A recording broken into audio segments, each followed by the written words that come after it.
Today, my video is all about the different manifestos and the promises that different parties are making with regard to the general election tomorrow.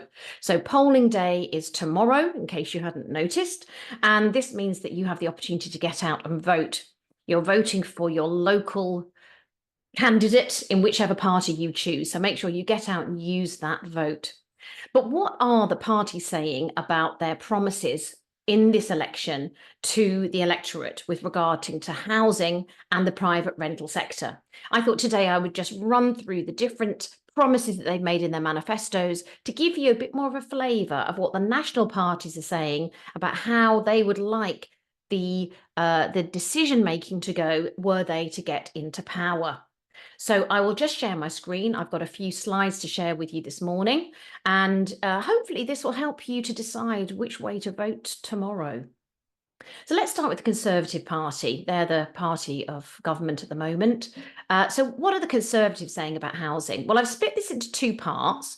The first part is the large-scale housing plans. So what Conservatives want to do is to provide more social housing. I think they recognise that there isn't enough and that the demands on social housing have, of course, increased massively over the last decade. But however, they want to make sure that local people, through this local connection scheme and UK connection tests, are prioritised. They want to make sure that it isn't immigrants or people who have just recently come into the country or into the community who get those houses, but it's people who've been waiting on the list for a longer time, and that local residents get priority there. They also want to increase more home ownership schemes to enable people to buy their own home. So they are going to produce new schemes like Help to Buy and the Mortgage Guarantee Scheme, which are not quite fully worked out yet, but these ideas are there to help first-time buyers and to help people get onto the property ladder. They're talking about building 1.6 million new homes, and this will include rental property as well as home ownership schemes. So just providing more supply is, of course, going to massively help the housing market. They've also promised to abolish stamp duty for homes up to £425,000 for first-time buyers. And this new scheme they're introducing, which is this new Help to Buy scheme, which will help first-time buyers with an equity loan of up to 20% towards the cost of a new home. So all of these factors, including helping families and people in rural areas, are what the Conservatives want to do in terms of the larger scale housing plans. But what about when it comes to the private rental sector? If you're a landlord, you might be thinking, well, what are they going to do for me? Well, I think after the debacle of the Renters Reform Bill not getting passed into law before the general election was called, the Conservatives have kind of gone back and rethought their plans.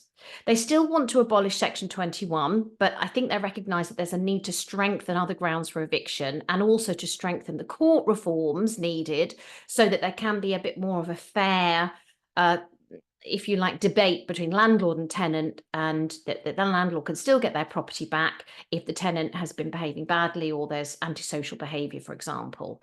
And their phrase is to balance landlord and tenant rights. But aside from that, there's actually very little in the private rental sector promises in the Conservatives' manifesto, which is actually a little bit disappointing.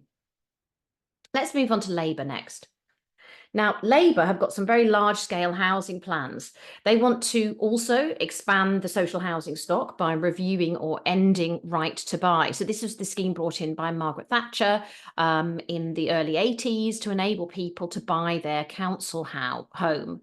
And this has now, of course, led to many council homes being bought and owned in private ownership, but they haven't been replaced. So not only do Labour wish to stop that from happening, so people can't buy their council home, they're also promising to build 1.5 million new homes. And they want to prioritise social rented homes and ensure new developments provide more affordable housing.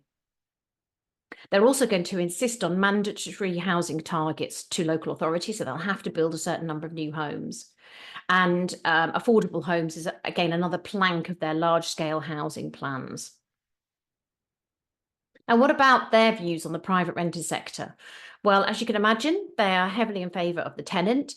They want to immediately abolish no-fault evictions and strengthen tenant protections. They also want to empower renters to challenge unreasonable rent increases. And they want to extend Awab's law to the private sector, which would require landlords to respond to health concerns and associated repairs within given timescales. There's really not much help for landlords here. There's no willingness to appreciate that the PRS actually offers a huge benefit in terms of provision of housing into the economy. So again, a little bit disappointing. Now, the third party in the polls at the moment, although there's maybe a toss-up between them and the Conservatives, is Reform. So Reform's manifesto is a little bit more in favour of the private rental sector and private landlords, which is good. So have a read of what they're saying. So they would also agree with Labour that local authorities have the right to end right to buy completely. They want to give local authorities the ability to end that so that they can maintain their stock of social housing provision. They, though, want to improve the enforcement process for landlords and to enable landlords to get rid of bad tenants, which I think is a really good thing, because we can't have extra rights for tenants without having extra ability of landlords to evict. They want to abolish the Renters Reform Bill, and they want to focus instead on boosting monitoring and enforcement processes. So where you've got a renter with a grievance, they'll be able to take it to some kind of tribunal, some kind of court. So in other words, there's a bit more of a landlord-friendly stance to their manifesto. They want to reform social housing law, which includes ending the right to buy. And this means that people who come into the country, foreign nationals will go to the back of the queue for social housing, but local people who paid into the system will be prioritised.